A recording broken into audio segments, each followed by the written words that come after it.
be showing you how to bag your car in Forza. So first what you want to do is you want to go into upgrades, and you want to go into this little brake caliper right here. You see right next to the engine upgrades.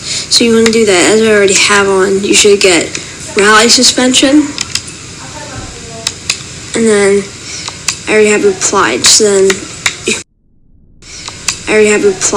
then you can pause the video if you need. But then you go to tuning and use springs and put your ride height all the way down. Yeah, I know rally suspension is weird for this, but go like that.